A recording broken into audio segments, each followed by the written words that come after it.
Hello friends, it's David here, and I'll be setting out this summer on a Vespa ride to Alaska with my dad. I honestly love the planning stages of a vacation or trip. It's like being able to start the journey early. I love researching locations, routes, restaurants, and finding good value hotels. I utilized many of the same strategies I used in planning my Vespa ride to Alaska as I did my Trans-American bicycle ride a couple years ago. I started with Google Maps as my primary tool, putting pins into places I knew I wanted to visit along the way, like Glacier National Park, Lake Louise, and the Pacific Coast Highway. Then I looked for routes that would avoid expressways that would efficiently connect these must-visit sites.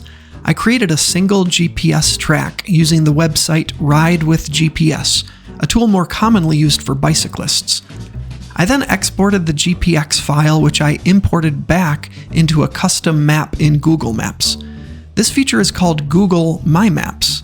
Next, I scanned along the route with a lot of zooming in and panning to discover interesting stops, sites, parks, and hikes along the way. I put different pin icons in the map for each category. Next step was determining where to stay overnight. I figured 300 miles per day would be a comfortable target, given how frequently we would be stopping. I have family or friends in a few locations, like Flagstaff, Portland, Santa Cruz, and Laguna Beach, so those were early pins for overnight stays. Then it was a process of finding what small to medium-sized cities, roughly 300 miles from a previous overnight, that would have options for hotels and dining. For lodging, I used a combination of Expedia, Booking.com, and Airbnb to weigh my options and find accommodations with a high review score to price ratio.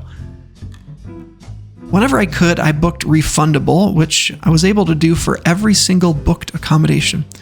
Dad and I are not divas and not traveling with our wives, so simple motels with 2 beds will suffice.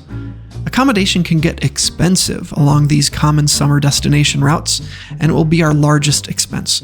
For example, the cheapest room in Jasper, Alberta in July is a staggering $277. It goes without saying that we're not going to be overnighting in Jasper. The most expensive city for accommodations was Kalispell, Montana. $168 for a Motel 6 of all places. I was so surprised by the prices that I ran some searches to determine, is there some event happening there in July 2026 to drive the rental prices so high? But my searches came up empty. If you know what would make Kalispell more expensive for lodging than even expensive California coastal towns in the summer, please let me know. The total lodging for the 21-night trip will be $1,860 after taxes and fees, with 4 of those nights staying with friends and family. When split with my dad, my share is only $980, not bad for 21 nights. Why book so far in advance, 9 months in my case? Because availability is only going to decrease as the summer approaches, and prices will likely only increase. But what if something goes wrong, like foul weather or a mechanical failure? Well, we won't be out any money since all the hotels we booked were refundable. And yes, it will be a pain to make all of those cancellations and rebookings. There are some people who like to decide that day on the road where they are spending the night, and I get that. But I decided on a more planned approach. Why no camping? I spent plenty of nights in my sleeping bag on my Trans-American bicycle ride, and if doing the Vespa to Alaska ride solo, I would consider it.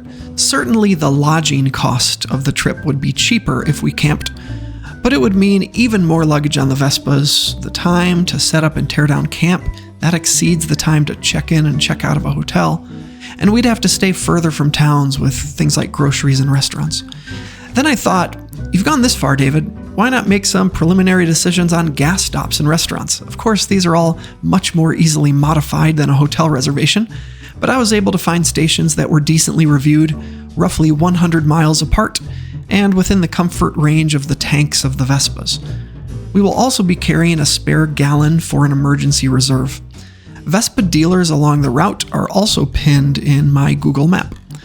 For dining, yeah, there's an occasional chain like a Tim Hortons or an In-N-Out Burger, but for the most part, I looked at restaurant reviews on Google Maps for cities we would be passing through and staying in, and think I found some good ones.